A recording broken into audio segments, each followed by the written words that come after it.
Hello, Assalamualaikum. Apa khabar semua anak murid cikgu hari ini? Hari ini adalah hari terakhir PDPR sebelum kita bercuti seminggu. Seminggu je tahu cuti. Okey, selamat datang ke kelas asas masakan bersama Cikgu Faiza. Tajuk kita hari ini ialah teknik memasak dan cikgu nak pergi kepada teknik memasak haba kering dahulu. Baiklah, apa dia objektif pembelajaran kita pada hari ini? Pada akhir pembelajaran, murid dapat mengenal pasti 4 teknik memasak haba kering dengan betul. Jom kita tengok kriteria kejayaan kita pada hari ini. Pada akhir pembelajaran, kamu dapat yang pertama, menyatakan maksud teknik memasak haba kering. Yang kedua, menyatakan 2 teknik memasak haba kering. Dan yang ketiga, menyatakan 3 contoh hidangan yang dimasak menggunakan teknik memasak haba kering. Okey, dapat ya? Jom kita tengok apakah maksud teknik memasak haba kering. Maksud teknik memasak haba kering ialah memasak makanan dalam udara yang telah dipanaskan. Nama pun haba kering, jadi tak ada cecair yang terlibat seperti air ataupun wap air. Yang ada cumalah minyak sahaja. Okey, dalam teknik memasak haba kering, ada 4 cara memasak. Itu dia. Yang pertama adalah menggrill, yang kedua membakar, yang ketiga menggoreng dan yang keempat memanggang. Jom kita tengok satu persatu. Apakah kaedah-kaedah masak ini? Okey. Cara yang pertama adalah menggrill. Apakah maksud menggrill? Menggrill ialah makanan dimasak menggunakan api terbuka yang terhasil daripada bara api atau elektrik. Okey, pernah tak tengok orang masak sate? Yang dikipas-kipas-kipas tu bukan kipas diri sendiri. Kipas sate dekat dalam bara api tu, dekat atas bara api tu. Kenapa dia pergi kipas sate tu? Sate tu panas ke? Tak. Orang kipas sate tu supaya haba dalam arang tu sentiasa mengeluarkan haba yang panas. Sentiasa mengeluarkan api. Dia tak ada api direct. Okay, makanan yang dimasak secara grill ni, dia dimasak menggunakan haba daripada kayu api ataupun arang yang dinyalakan. Macam bakar sate itulah. Okay, dia tak letak dekat dalam api tapi dia letak di atas, bawahnya ada bara api. Itulah nama dia menggrill. Jom kita tengok apa dia contoh masakan yang dimasak menggunakan cara menggrill.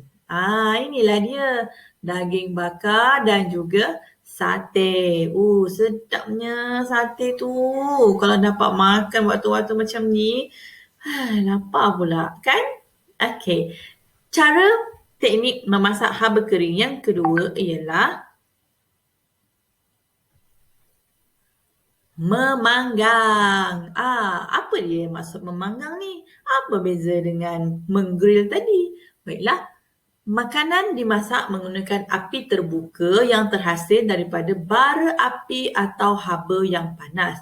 Dia lebih kurang sama, cuma yang ini kita gunakan oven. Okay? Haba perolakan di dalam oven. Okay? Seterusnya, tengok makanan apa contohnya. Tengok ni. Yang ni dia ada api. Kalau memanggang, kita perlukan api sedikit. Kalau sate tadi, kita cuma perlukan bara api sahaja. Contohnya macam ayam golek tu. Tengok gambar ayam golek tu. Okay, dia digolek-golek dan masih ada sedikit api diperlukan. Ataupun kebab. Kebab ni kalau kamu pernah tengok, dekat satu lori kebab, dia ada daging yang telah dia cucuk dekat satu besi yang panjang dan kemudian bila kita nak beli kebab dia akan hiris-hiris daging daripada besi tersebut. Itulah cara Cara yang digunakan adalah memanggang. Okey. Kita tengok cara yang ketiga. Cara yang ketiga adalah membakar. Macam sama je cikgu, lain. Kalau membakar ni kita guna oven dan dia lebih kepada makanan-makanan macam roti. Dia tak ada guna haba api ya, tak ada guna bara api, tak ada. Dia menggunakan haba perolakan di dalam ketuhar. Contohnya kek, roti. Itulah yang dimaksudkan dengan membakar. Makanan dimasak menggunakan haba perolakan. Contohnya kek, roti dan juga pizza. Makanan-makanan ni orang tak bakar atas bara api. Ada yang buat tapi jarang. Okey. Seterusnya kita pergi kepada kaedah yang paling selalu kita gunakan iaitu kaedah menggoreng. Boleh dikatakan hari-hari kita akan ada masakan bergoreng di rumah. Betul tidak? Seringkas-ringkas menu hidangan menggoreng ni ialah telur goreng. Okay? Kaedah menggoreng ni bagi kepada 3 lagi. Okay. Kalau kat rumah tu kita biasa goreng, kita tak tahu ini kita goreng ni goreng apa ni. Okay. Ada 3 kaedah menggoreng. Iaitu yang pertama, menggoreng minyak penuh. Yang kedua, menggoreng tohor. Dan yang ketiga, menggoreng kering. Kita nak tengok satu persatu apakah yang dimaksudkan dengan istilah-istilah ini. Okay. Alright. Menggoreng minyak penuh. Okey. Menggoreng minyak penuh ni, makanan digoreng menggunakan minyak yang banyak. Kalau awak biasa tengok orang jual ayam goreng crispy dekat tepi jalan tu, awak tengok dia goreng ayam tu tenggelam di dalam minyak. Okey. Itu yang dinamakan menggoreng minyak penuh. Kita gunakan minyak yang banyak. Teknik ni biasanya kita nak goreng sesuatu yang kita nak dia jadi crunchy, jadi crispy. Okay, bila kita guna minyak penuh, ayam ataupun pisang goreng ke whatever yang kita nak goreng tu, dia akan masak keseluruhannya serentak. Kalau awak goreng ayam, awak letak minyak yang sedikit, sebelah tu kadang-kadang warna gelap sikit berbanding dengan sebelah. Jadi kalau kita guna minyak panas, minyak penuh, ayam ni tenggelam semua dalam minyak tu. Jadi dia masak sekata. Okay, warna dia pun cantik. Okey. Alatan yang biasa kita gunakan untuk menggoreng minyak penuh ni ialah kuali lah. Sebab kuali ni dia lagi dalam. Okay, kita nak guna minyak yang banyak, jangan gunakan kuali yang lepeh. Pertama, bahaya. Okay, kuali yang lepeh, minyak terpercik kena dekat awak, dah melecur. Yang kedua, mudah. Okay, dah kuali tu memang dah dalam. Jadi kalau awak guna kuali yang tak dalam, macam mana awak nak dapat tenggelamkan makanan yang awak nak goreng kan? Okay. Contoh apa ni? Menggoreng minyak penuh, contoh hidangannya ialah tu dia. Ni makanan kegemaran ramai lah yang bergoreng-goreng macam ni. Okay, pisang goreng, ayam goreng, cucur. Ini memang kegemaran ramai. Okay.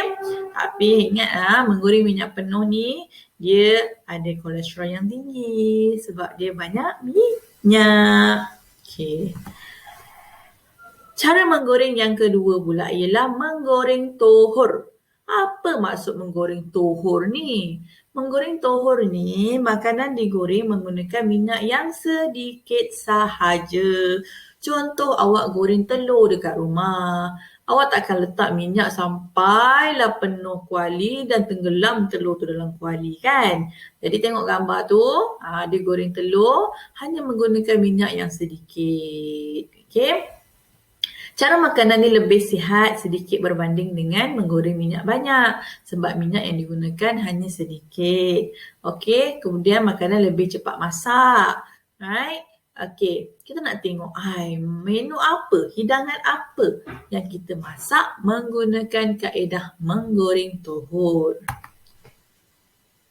Tu dia, kita masak daging burger, kita letak butter. Butter tu pun dikira minyak lah. Minyak kita letak butter sikit je untuk kita masakkan daging tu.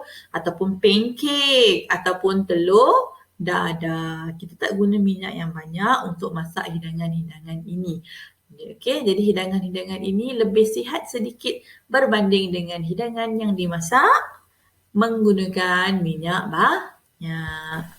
Okey, cara menggoreng yang ketiga ialah menggoreng kering. Ini memang sihat betul. Makanan digoreng tanpa menggunakan minyak. Biasanya makanan macam ni dekat dalam adunan tu memang dah ada minyak sendiri. Contohnya kalau awak buat roti canai, kita uli roti canai tu kita dah masukkan pelantar dalam tepung tu kan. Jadi kita goreng dia tanpa minyak, nanti minyak daripada roti canai tu akan keluar sendiri. Okey, contoh dalam gambar tu adalah capati. Sedap capati. Lama tak pergi lepak mamak PKP ni. Walaupun dah boleh dine in hari ni, duduklah di rumah sebabnya kita dah ada virus yang baru, virus yang bermutasi Delta variant pula. Cikgu pergi sedikit lah kita punya keadaan semasa kan. Okey, menggoreng kering ni. Tak ada minyak yang digunakan. Okay, biasanya kita hanya bergantung kepada minyak yang dah ada dalam adunan hidangan tersebut. Okay, contoh capati ataupun kelapa parut tu kita goreng tanpa minyak, kita nak buat kerisik. Kalau tak tahu kerisik tu apa, pergi tanya dekat mak. Mak, kerisik tu apa? Pergi tanya. Masa time-time cuti ni belajarlah memasak. Okay, ataupun kacang. Okey, istilah lain menggoreng tanpa minyak ni kita panggil juga sangai. Sangai. Kita goreng dia dekat dalam kuali tanpa minyak. Kita panggil dia sangai. Contohnya kelapa parut tu, kacang goreng tu, bijan. Kalau kita nak buat apa-apa, kita goreng dalam kuali, kita tak pakai minyak, kita namakan teknik tu sangai. Okey. Alright, seterusnya kita nak tengok alatan-alatan yang digunakan. Okey, kalau kita nak guna kita nak masak dengan cara memanggang tadi, kita akan gunakan alat pemanggang. Alat pemanggang sekarang ni dah canggih. Kalau dulu orang pakai kayu api, orang kena hidupkan bara api, sekarang ni kita pakai elektrik.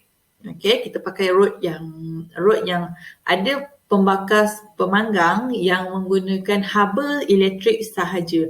Kita on the switch, ada satu rod besi yang akan panas dan kita letakkan makanan kita di atas rod besi tersebut, automatik makanan kita akan masak daripada haba yang terhasil menggunakan elektrik. Ada dua cara lah. Kalau kita rasa kita nak ada bau-bau asap tu, kita nak ada feeling-feeling makan makanan yang dipanggang, kita pakai kayu api dan arang. Okay? Kalau kita nak menggoreng kering, kita gunakan kuali yang lepeh. Okey, kuali lepeh ni macam kuali tahan yang tidak melekat tu. Biasanya kalau awak nak masak burger, awak pakai itulah. Awak nak masak roti canai. Okey. Menggoreng tohor ni minyak sedikit pun boleh pakai pan menggoreng atau kuali lepeh tadi. Tapi kuali lepeh ni, kalau pan menggoreng ni dia ada macam mangkuk sikit tepi tu. So minyak yang sedikit tu tak akan terkeluar lah. Okay. Menggoreng minyak banyak. Ini kita pakai kuali. Mesti wajib pakai kuali ataupun pakai periuk. Asalkan minyak tu boleh, makanan boleh terendam di dalam minyak. Okey, membakar. Membakar ni lebih kepada kek dan roti. Kita guna oven atau bahasa Melayunya menggrill kita guna dapur grill. Dapur grill pun dah ada yang moden. Kalau nak grill macam nak rasa bau-bau sate, nak bau asap sate tu, kita gunakan dapur grill secara tradisional lah. Kita guna arang ataupun kayu api. Kalau kita memang duduk rumah, sorang-sorang je, kita nak buat, tak nak banyak kerja, just beli yang elektrik, on the switch, and then dia akan ada satu rod panas yang memanaskan besi tersebut dan letak je makanan atas besi tu. Nanti makanan akan masak sempurna. Okey, apa kerja rumah cikgu nak cuti ni? Okey, tak nak bagi awak terbeban cuti-cuti ni, cutilah dengan selesa, dengan tenang walaupun tak boleh pergi jalan mana-mana. Salin sahaja semua nota ini dalam buku. Nanti kalau insya-Allah buka sekolah, kita akan buat tutorial lah macam mana kita nak memasak apa dengan teknik yang telah kita belajar ni. Okay? So, Happy holidays. Jumpa lagi lepas cuti nanti. Take care. Stay safe. Stay at home. Bye.